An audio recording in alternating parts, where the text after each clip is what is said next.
Maintenant, est-ce que tu peux nous parler du deuxième sujet, hein, la carnosine et la performance, ou en tout cas le sport?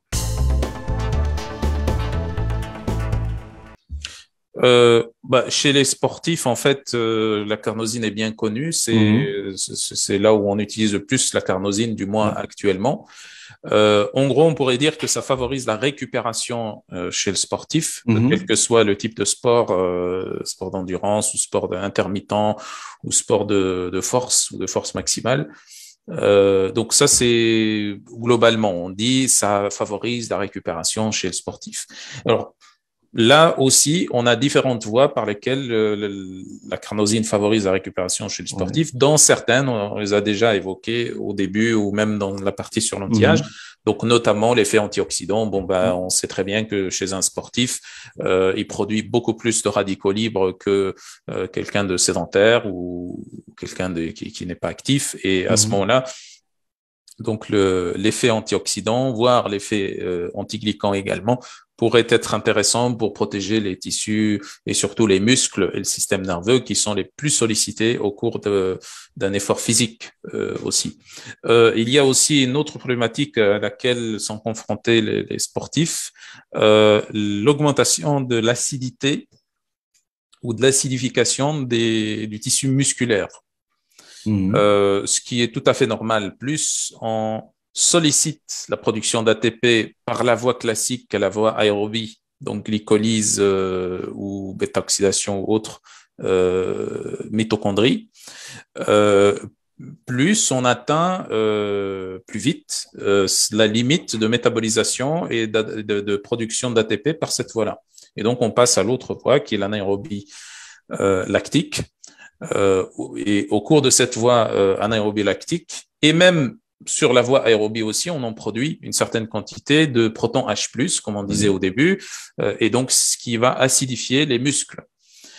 Cette acidification par un excès de protons H+, euh, va induire à un moment donné, c'est en tout cas un des facteurs principaux qui vont induire la fatigue musculaire chez le Mhm. sportif. Et donc, le fait de tamponner cette acidification du tissu musculaire va permettre d'améliorer La performance. l'endurance, la performance, donc Mhm. va permettre aux sportifs d'avoir des muscles qui vont encore fonctionner pendant un certain temps. Donc ça c'est aussi très important. Il y a aussi apparemment une association entre les troubles de la contraction musculaire et la baisse de carnosine pardon, au niveau du muscle, Mhm. dans le sens où, comme on disait, la carnosine produit une rétention du calcium au niveau musculaire. Donc ça, c'est une première chose qui pourrait expliquer cela.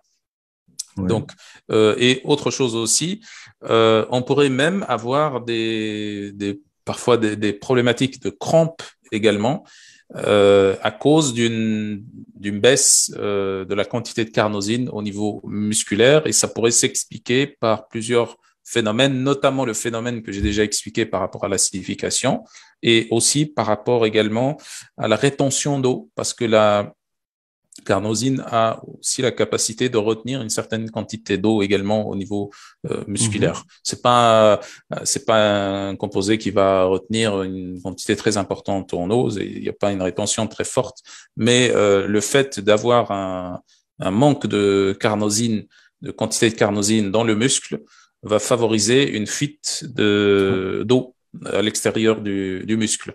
Et mis à part tout ça, on a aussi un effet de préservation de la masse musculaire également, donc qui est en fait dû à un ensemble de toutes ces voies que j'ai expliquées.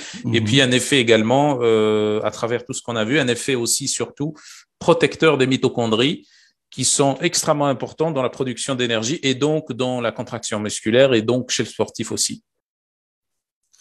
Ok, ouais, quand tu nous parles de ça, du coup, ça me fait penser inévitablement à la bêta-alanine, où j'ai l'impression qu'il y a des concordances. Alors, carnosine contre bêta-alanine, Oui, qu'est-ce qu'on en dit?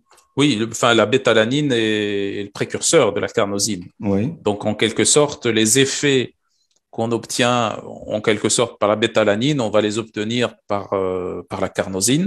Mhm. Maintenant, il y a quand même une particularité de la bétalanine, c'est que comme la bétalanine est à la fois le précurseur de la carnosine, mais aussi de l'ansérine, d'accord, et qu'il y a très peu de carnosine qui se convertit en ansérine, déjà dans le Oui. cerveau, ou là où ça se convertit le plus, déjà on en a très peu de carnosine qui est méthylée en ansérine. Dans les muscles, on en a quasiment pas, en tout cas c'est indétectable. Mhm. Euh, et donc, le fait d'avoir une certaine quantité de bétalanine permet d'avoir une certaine quantité, bien sûr ça donne de la carnosine, mais ça donne aussi de l'ansérine. Mhm. L'ansérine est très intéressante. C'est un composé qui est relativement très stable par rapport à la carnosine. Il est beaucoup plus stable que la carnosine. Il a des effets relativement similaires à la carnosine, bien que l'ansérine est beaucoup moins étudiée que la carnosine. Mais sur le peu de données qu'on a sur l'ansérine, on a quand même un effet neuroprotecteur très intéressant par rapport à la mémoire. Et d'ailleurs, dans les applications de la carnosine, donc je n'avais pas cité la mémoire, justement parce qu'il y avait Mhm. encore des études qui étaient pour et qui étaient contre. Comme je disais, c'est pas encore bien clair. Mais par contre, pour l'ansérine, le peu de données qu'on a montre que ça pourrait être protecteur contre la démence, Mhm. voire contre Alzheimer aussi. Et donc, l'ansérine qu'on obtient de la bétalanine, Grâce à la justement, bétalanine.